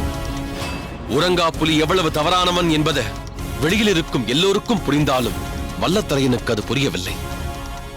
இந்த நிலையில் நீ ஆங்கிலேயருக்கு சிறு தடயத்தை கூட விட்டு வைக்க கூடாது. உன்னை போன்ற மாவீரர்கள் ஆங்கிலேயனிடம் அகப்பட்டுக் கொள்ளாமல் இருந்தால்தான் எங்களைப் போன்ற சுதந்திர போராட்டம் நடத்துபவர்கள் முழு வலிமையோடு அதை நடத்த முடியும். எனக்கு தெளிவாக புரிகிறது. நான் என்னை பாதுகாத்துக் கொள்வதோடு தங்களுக்கும் பாதுகாப்பாளனாய் என்றென்றும் துணை நிற்பேன். அண்ணா, வல்லத்தரையன் வாளுக்கு வேலிக்கு துணையாக இல்லாமல் போனால் என்ன? நமது மகாராணியார் வேலு நாச்சியாருக்கே துணையாக இருந்த கோபால நாயக்கர் இருக்கிறாரே. கோபால நாயக்கரும் வாளுக்கு வேலியும் ஒன்றாக இணைந்தால் நமது சுதந்திர போர் விரைவில் வெற்றி பெறுமே. ஆஹா, அருமை சின்ன மருது, அருமை. சரியான நேரத்தில் பொருத்தமான கருத்தை சொன்னாய் தம்பி. நீ சொல்வது போல் இந்த இரு பெரும் சக்திகள் ஒன்றாக இணையும் போது நமக்கு அது மிகச்சிறந்த துணையாக அமையும். நீங்கள் சொல்லும் கோபால நாயக்கர் என்ற பெயரை கேள்விப்பட்டிருக்கிறேன். ஆனால் அவரை பற்றி எந்த விவரமும் எனக்கு தெரியாதே. வெள்ளையரே, நீங்கள் கோபால நாயக்கரை சந்திப்பதுண்டா? வாளுக்கு வேலி மருது பாண்டியர்களுடனேயே பழகும் வாய்ப்பை பெற்ற நான் கோபால நாயக்கரை மட்டும் சந்தித்ததில்லை. அவர் மருது சகோதரர்களுக்கு பாதுகாப்பாக இருப்பவர் என்றாலும் தன்னை சுற்றி தானே ஒரு பாதுகாப்பு அரணை அமைத்துக் கொண்டு வெளியில் உள்ள எவரும் அவரை அணுக முடியாதபடி வாழ்ந்து கொண்டிருக்கிறார். அதற்கு காரணம் இருக்கிறது வெள்ளையரே. விருப்பாச்சி ஜல்லிப்பட்டி பாளையக்காரரான கோபால நாயக்கர் நாம் நமது சுதந்திர போரை தொடங்கும் நேரத்தில் நமக்கு எண்ணற்ற வீரர்கள் வேண்டும் என்பதற்காகவே பல பாசறைகளை ஆங்காங்கே அமைத்து எண்ணற்ற இளைஞர்களை ஒன்று திரட்டி அவர்களுக்கு போர் பயிற்சி அளிக்கிறார். அங்கு பயிற்சி பெறும் வீரர்கள் அனைவரும் நமது படைகள் புறப்படும் போது நம்மோடு வந்து இணைந்து கொள்ள காத்திருக்கிறார்கள். அவற்றை பற்றி வெளியில் தெரிந்துவிடக் கூடாது என்பதற்காக ஒரு விதமான ரகசிய வாழ்க்கை வாழ்ந்து கொண்டிருக்கிறார். ஒரு சின்ன திருத்தம். என்ன? யார் யாருக்கெல்லாம் கோபால நாயக்கரை பற்றிய விவரம் தெரியும் என்பதை என்னால் சொல்ல முடியாது. ஆனால் யாருக்கு தெரியக்கூடாதோ அவனுக்கு கோபால நாயக்கரை பற்றி தெரிந்திருக்கிறது. அக்னியு அவனை பற்றி தெரிந்து வைத்திருக்கிறான். அப்படியானால் இது யோசிக்க வேண்டிய விஷயம்தான். நாம் இன்னும் எச்சரிக்கையாக செயல்பட வேண்டும். இந்த நேரத்தில் வாளுக்கு வேலியும் கோபால நாயக்கரும் ஒன்றாக இணைய வேண்டியது மிகவும் அவசியம் அண்ணா. உண்மைதான். வாளுக்கு வேலி, சொல்லுங்கள் மன்னவா. நீ விருப்பாச்சி ஜல்லிப்பட்டிக்கு செல்ல வேண்டும். அதன் பாளையக்காரரான கோபால நாயக்கரை சந்திக்க வேண்டும். அவர் மிகச்சிறந்த வீரர் என்பது மட்டுமல்ல, எதையும் திறம்பட யோசித்து செயல்படும் மிகச்சிறந்த அறிவாளியும் கூட. நீயும் அப்படித்தான். அதனால் இந்த நேரத்தில் நீங்கள் இருவரும் ஒருவரை ஒருவர் சந்திப்பது மிகவும் அவசியம். கோபால நாயக்கரை பற்றி உனக்கு அதிகமாக தெரியாமல் இருக்கலாம். ஆனால் அவருக்கு உன்னை பற்றி முழுமையாக தெரியும். அவரை சந்திக்கும் போது நீயே அதை புரிந்து கொள்வாய். அதனால் எவ்வளவு விரைவாக செல்ல முடியுமோ செல். இன்றே, இப்பொழுதே, இங்கிருந்தே புறப்பட்டு விருப்பாட்சிக்கு செல்கிறேன். விடை கொடுங்கள். இருபெரும் சக்திகள் ஒன்றிணையட்டும். தமிழகத்தின் வெற்றிக்கு துணை புரியட்டும். சென்று வா. நானும் விடை பெறுகிறேன். வாருங்கள்.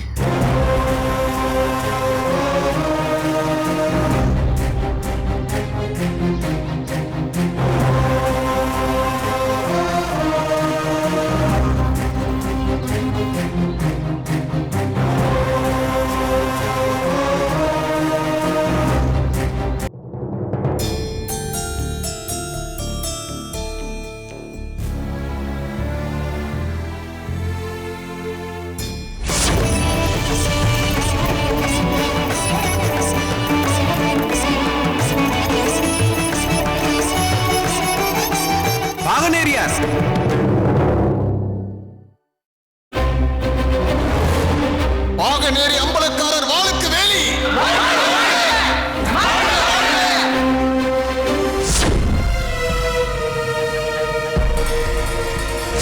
வஞ்சிக் கொடியே, நீ வாதிடுவது வாளுக்கு வேலியுடன். உமது கையில் மின்னும் வாளை விட என் காலில் ஒலிக்கும் சலகைக்கு சக்தி அதிகம். என்ன சொன்னாய்?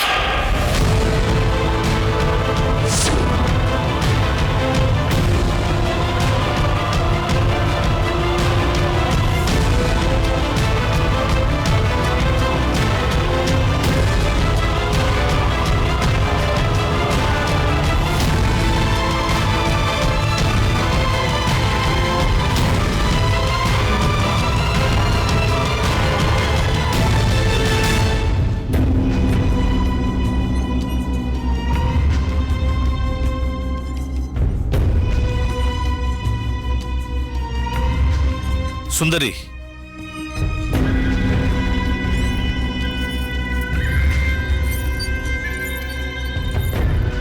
செட்டியார் வீட்டின் திருமண நிகழ்ச்சியில் இப்படி ஒரு எதிர்பாராத அசம்பாவிதம் நடக்கும் என்று நான் நினைத்து கூட பார்க்கவில்லை.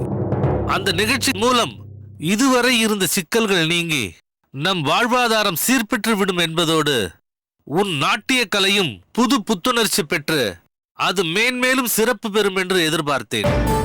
அதற்கு காரணம், அந்த நிகழ்ச்சிக்கு வந்தவர்களில் பல அம்பலக்காரர்களும் இருந்தார்கள். அவர்கள் மூலம் உனது புகழ் பல அம்பலங்களுக்கு பரவி உனது நாட்டியத்தின் பெருமையை அனைவரும் உணர்ந்து வியப்பார்கள் என்று நினைத்தேன். ஆனால் அந்த நிகழ்ச்சி அதற்கு நேர்மாறாக மாறிவிட்டதே. பாகநேரி அம்பலக்காரரை எதிர்த்து பேசிவிட்டாள் என்ற மிகப்பெரிய அவப்பெயரை ஏற்படுத்திவிட்டதே. ஒரு குற்றவாளியை நிற்க வைத்து பேசுவதைப் போலல்லவா நீ பாகநேரி அம்பலக்காரரிடம் நடந்து கொண்டாய்? பிறகென்ன மாமா, புனிதமாக கருதுகிற கலையை புரிந்து கொள்ளும் சக்தியற்று போய் தனது அதிகார அந்தஸ்துகளுக்கு விளம்பர வெளிச்சம் போடுகிறவர்கள் யாராக இருந்தாலும் அவர்கள் குற்றவாளிகள் தானே? அக்கா, நீ அவரை குற்றவாளி என்று அந்த கண்ணோட்டத்திலேயே பார்த்ததால்தான் உன் பார்வைக்கு அவர் குற்றவாளியாக தெரிந்தார். எனக்கென்னவோ அவர் மீது எந்த குற்றமும் இருப்பதாக தெரியவில்லை. உன் மீதுதான் குற்றம் இருப்பதாக தோன்றுகிறது. என்னை முறைத்து என்ன பயன்? உன் நாட்டியத்தின் மீது உனக்கே அவநம்பிக்கை ஏற்பட்டு விட்டது. வடிவு, என்ன பேசுகிறாய்? என் கலையின் மீது எனக்கு அவநம்பிக்கையா? ஆமா, அவநம்பிக்கைதான். அனைவரும் உன்னை பாராட்ட வேண்டும், உன் நாட்டியத்தை ரசிக்க வேண்டும் என்று நீ நினைத்ததே இல்லையே. நீ நாட்டியம் ஆடுவதற்கான காரணம் என்ன? அந்த நடராஜர் அதை கண்டு மகிழ வேண்டும் என்பதற்காகத்தானே? உன்னுடைய கடவுளுக்கென்றுதானே நீ அர்ப்பணித்திருக்கிறாய். அதற்கு அடுத்தபடியாகத்தானே மக்கள் அதை கண்டு ரசிக்க வேண்டும் என்பாய். அப்படி இருக்கும்போது யார் பார்த்தால் என்ன, பார்க்காவிட்டால் என்ன? அந்த நடராஜருக்கு செய்ய வேண்டிய கடமையை சிறப்பாக செய்துவிட்டாய் அல்லவா? பிறகு எதற்காக மற்றவர்களை பற்றி நீ யோசிக்கிறாய்? காரணம், உனக்குள் ஒரு சந்தேகம். நாம் சரியாக ஆடவில்லையோ, அதனால்தான் மக்கள் என் நாட்டியத்தை ரசிக்கவில்லையோ என்ற அவநம்பிக்கை. வடிவு, நீயா என்னை பற்றி இப்படியெல்லாம் பேசுகிறாய்? ஆமாம், நான் தான் இப்படி பேசுகிறேன். எதுவாக இருந்தாலும் அதற்கென்று ஒரு வரைமுறை இருக்கிறது. எந்த காரியத்தை செய்தாலும் யோசித்து செய்ய வேண்டும். பேசும்போது மற்றவர் மனம் புண்படாமல் பார்த்து பேச வேண்டும் என்று நீதானே சொல்வாய். வாயாடி சுட்டி பெண், யாரிடமாவது வம்பு செய்யாவிட்டால் உனக்கு தூக்கம் வராதா என்றெல்லாம் என்னை திட்டுவாயே. இப்போது நீ மட்டும் என்ன செய்திருக்கிறாய்?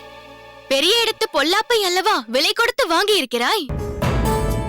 அந்த அம்பலக்காரர் தன் தகுதியை விட்டு நான் எந்தவித தவறான எண்ணத்தோடும் வரவில்லை, உன்னுடைய நாட்டியத்தை பார்க்க வேண்டும் என்பதற்காகத்தான் வந்தேன் என்று எவ்வளவு பணிவாக எடுத்துச் சொன்னார்.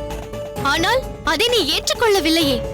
தவறையெல்லாம் முன்மீது வைத்துக் கொண்டு பாகநேரி அம்பலக்காரர் மீது குற்றம் சுமத்துகிறாயே. அவர் மீது தவறு என்பதை நான் ஒருபோதும் ஒப்புக்கொள்ள மாட்டேன். வடிவு, நீயுமா என்னை புரிந்து கொள்ளவில்லை? அதிகாரத்தில் இருப்பவர்கள்தான் நடனத்தின் மீது எனக்குள்ள ஆர்வத்தை புரிந்து கொள்ளாமல் அவமானப்படுத்துகிறார்கள் என்றால் நீ வேறு என் நெஞ்சில் நெருப்பை கொட்டுகிறாயே.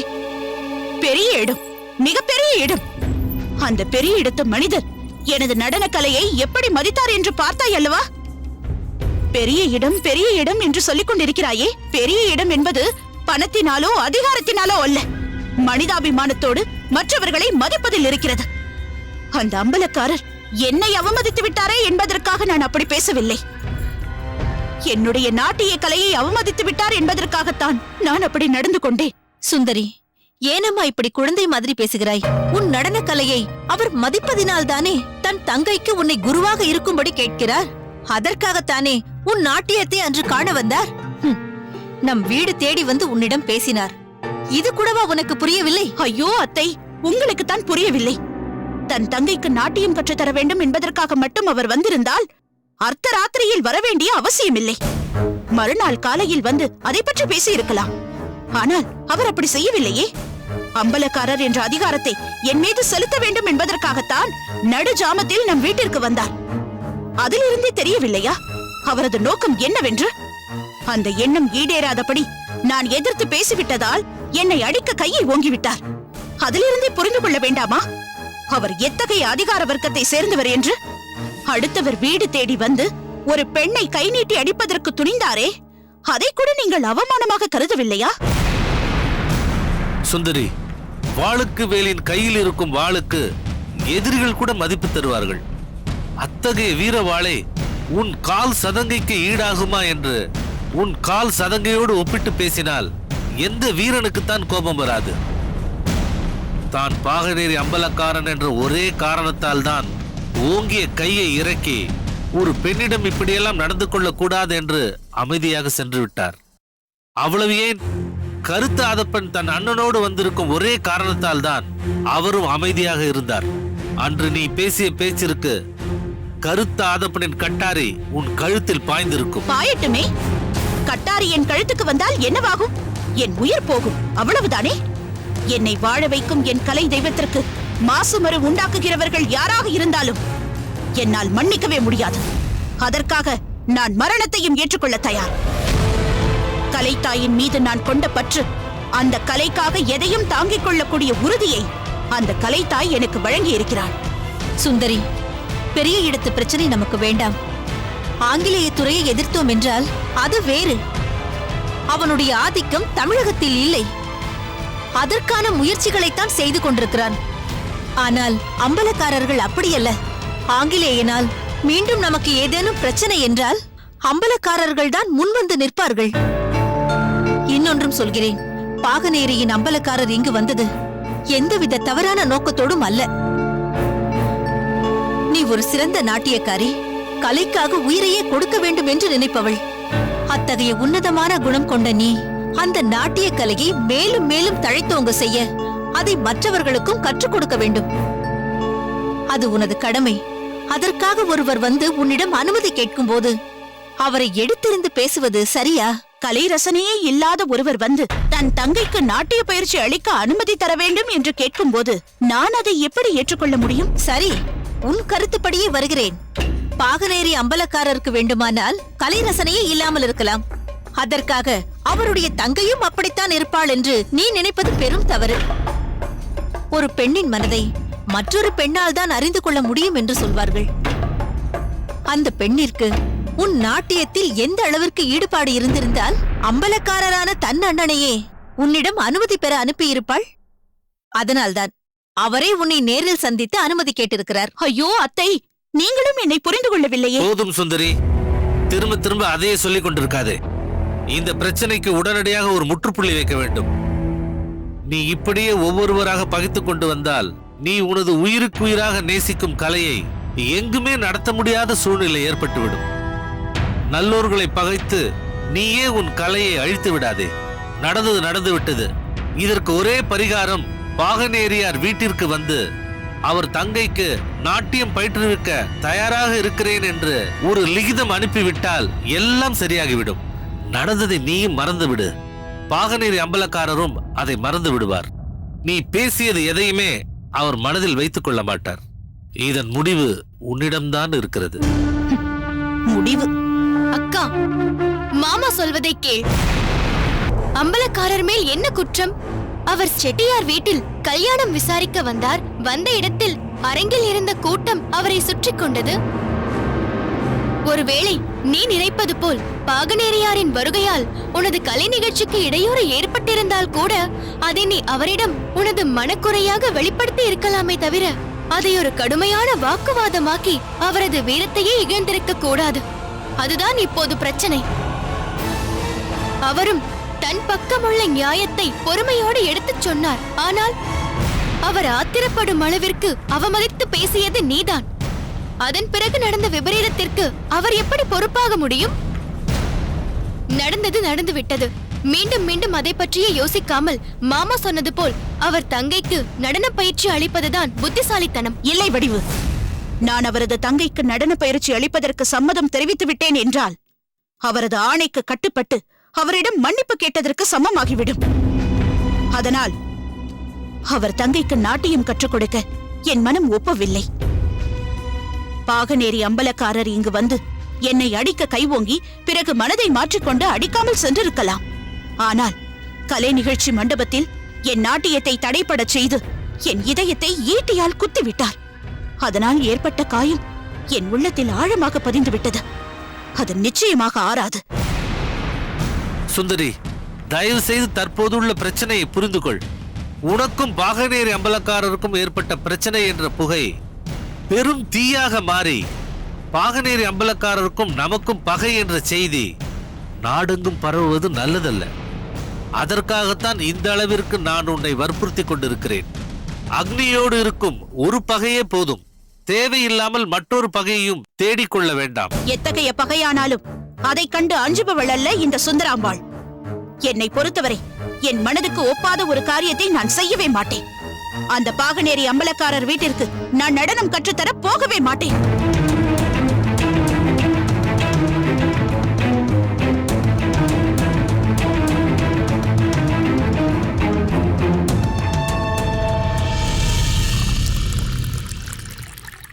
Sir, coffee.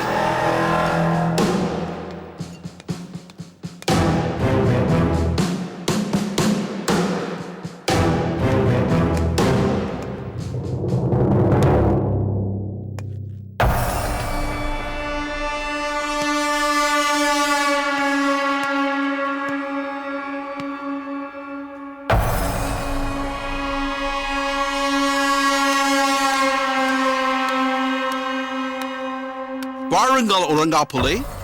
ஏன் இருக்கிறீர்கள்? கர்னல் தனியாகத்தான் இருக்கிறார், போய் பாருங்கள். நான் போக மாட்டேன். அவரோடு பேச வேண்டிய விஷயம் ஏதும் இல்லையா? அவரோடு பேச மாட்டேன். பிறகு எதற்கு வந்தீர்கள்?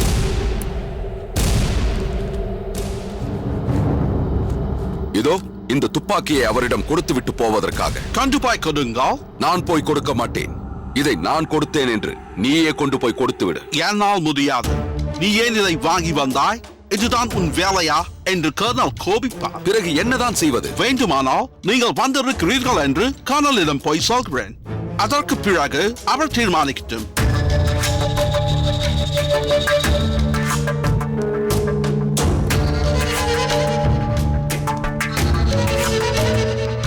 கர்னல்.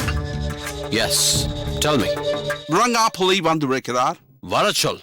வரமாட்டாராம். ஏன்? காரணம் தெரியவில்லை. வரமாட்டேன், கர்னலோடு பேச மாட்டேன் என்று விரைப்பாக நிற்கிறார்.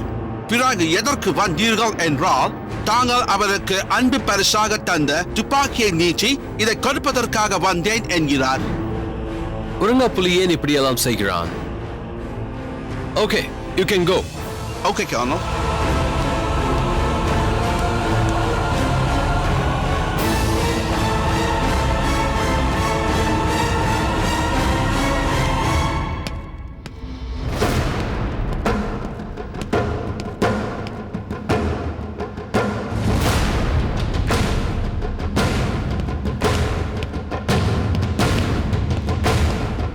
வா உறங்காப்புலி, ஏன் இப்படி நடந்து கொள்கிறாய்?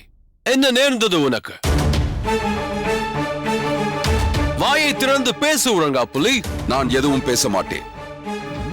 பேசாவிட்டால் திரும்பி போ. போக மாட்டேன். இல்லை இல்லை, போகிறேன். அதற்கு முன் இந்தாருங்கள். நீங்கள் எனக்கு பரிசாக கொடுத்த துப்பாக்கியை திருப்பிக் கொடுக்கத்தான் வந்தேன். பரிசாக கொடுத்தது என்று நீயே சொல்கிறாய்.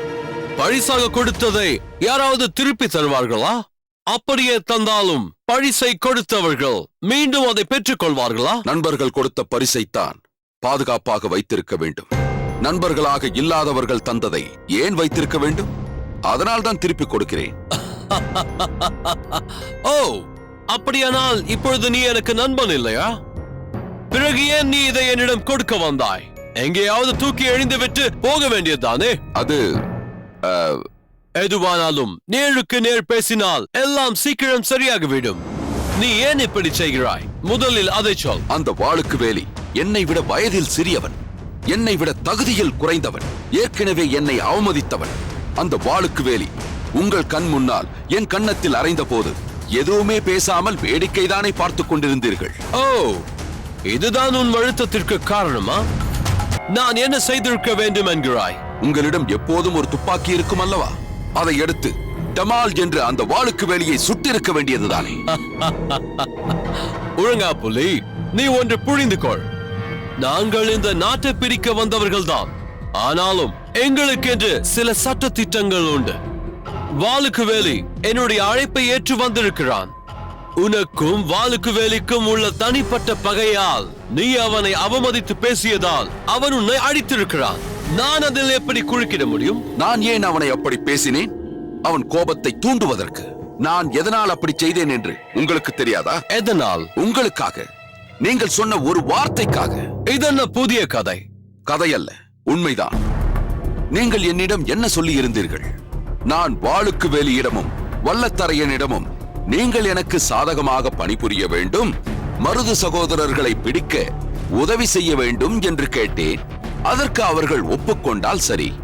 அப்படி அவர்கள் எனது திட்டத்தை ஏற்றுக்கொள்ளாவிட்டால் குறைந்தபட்சம் அவர்களுக்குள்ளேயாவது சண்டை மூட்டிவிட வேண்டும், அவர்கள் பகையை அதிகமாக்க வேண்டும் என்று சொன்னீர்கள் அல்லவா? எஸ், அதைத்தான் நான் செய்தேன். வாளுக்கு வேலியின் கோபத்தை தூண்டிவிட்டேன், வல்லத்தரையனுக்கும் அவனுக்கும் பகையை மூட்டிவிட்டேன். ஆனால் அந்த வாளுக்கு வேலி என் மீது அல்லவா பாய்ந்து விட்டான், என் கன்னத்தில் அல்லவா அறைந்து விட்டான். ஒழுங்கா புலி, அவன் உன் கன்னத்தில் மட்டும் தான் அடித்தான். ஆனால் என்னை என் கோரிக்கையை ஏற்க முடியாது என்று சொல்லி என் இதயத்திலேயே அடித்து விட்டான். எழுந்தாலும் அவன் என் இடத்திற்கு வந்திருக்கும் போது நான் ஏதும் செய்யக்கூடாது என்று பொறுத்துக் கொண்டேன். ஆனால் அதனால் ஏற்பட்ட வஞ்சம் அவ்வளவு சுலபமாக தீர்ந்து விடாது. அத்தனைக்கும் சேர்த்து மொத்தமாக அவனுக்கு திரும்ப போகிறது. அப்போது இந்த அக்னியை நீ புரிந்து கொள்வாய்.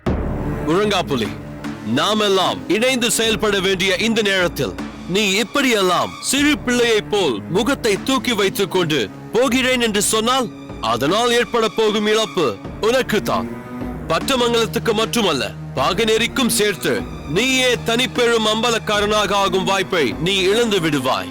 அதெல்லாம் வேண்டாம் என்றால் நீ தாராளமாக திரும்ப போகலாம். நான் உன்னை தடுக்க மாட்டேன். நான் ஏன் போக வேண்டும்? நான் இங்குதான் இருப்பேன், உங்களோடு தான் இருப்பேன். வெரி குட், இதைத்தான் நான் உன்னிடம் எதிர்பார்த்தேன்.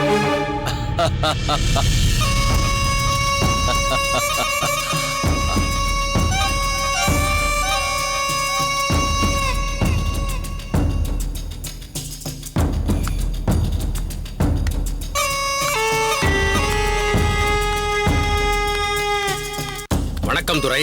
வா ஜம்புலிங்கம், சரியான நேரத்தில் தான் வந்திருக்கிறாய். சற்று முன்னதாக வந்திருந்தால் உன் நண்பன் என்னிடம் முரண்டு பிடித்துக் கொண்டிருந்த வேடிக்கையை ரசித்திருக்கலாம். அதைவிட முக்கியமாக இன்னொரு இடத்தில் நடக்கும் வேடிக்கையை பற்றி சொல்லத்தான் வந்தேன் துரை. என்ன வேடிக்கை? எங்கு நடக்கிறது? அந்த கோபால நாயக்கர் ஒரு போட்டி நடத்த போகிறார். அவரிடம் பயிற்சி பெற்ற மாணவர்களுள் மல்யுத்த போட்டி நடத்தி அதில் சிறந்தவன் யார் என்று தேர்ந்தெடுக்க போகிறார். So what?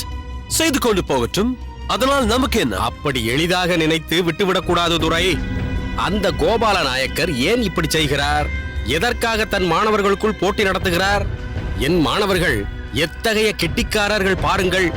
என் மாணவர்கள் எப்படியெல்லாம் வீரசாகசம் செய்யக்கூடியவர்கள் என்பதை தெரிந்து கொள்ளுங்கள் என்று ஊருக்கு வேடிக்கை காட்டுவதற்காகத்தான் இப்படி செய்கிறார். இருக்கட்டும், இதில் நாம் செய்வதற்கு என்ன இருக்கிறது? நம் தரப்பில் ஒருவர் அங்கு சென்று அவர் தேர்ந்தெடுக்கும் வீரனை சவாலுக்கு அழைத்து வென்று காட்டினால் என்னவாகும்? அந்த கோபால நாயக்கருக்கு மாறாத அவமானம் ஏற்படும். அவர் மீதுள்ள நம்பிக்கை போய்விடும். பிறகு யார் அவர் பக்கம் சேர்வார்கள்? ஓகே, நீ சொல்வது சரிதான். இந்த போட்டிக்கு யார் போக போகிறீர்கள்? நீயா அல்லது ஒழுங்கா புலியா? நாங்கள் சென்று போட்டியில் கலந்து கொண்டு வெற்றி பெற்றால் தமிழகத்தைச் சேர்ந்தவன் தான் ஜெயித்தான் என்றுதானே சொல்வார்கள். வேறு யார் போக வேண்டும் என்கிறாய்? உங்களில் ஒருவர் போக வேண்டும். ஒரு ஆங்கிலேயன் கோபால நாயக்கரின் மாணவரை வென்றால் அவர் அதற்கு பிறகு தலை நிமிர்ந்து நடக்க முடியுமா? அவரை விட உங்கள் ஆட்கள் தான் கெட்டிக்காரர்கள் என்று நிரூபித்தது போல் ஆகாதா? அதற்கு பிறகு அந்த கோபால நாயக்கர் பாசறைகளை எல்லாம் கலைத்துவிட்டு ஓடிவிட மாட்டாரா? வெரி குட், அருமையான யோசனை. இதற்கு யாரை அனுப்புவது? நான் போகிறேன் கர்னல்.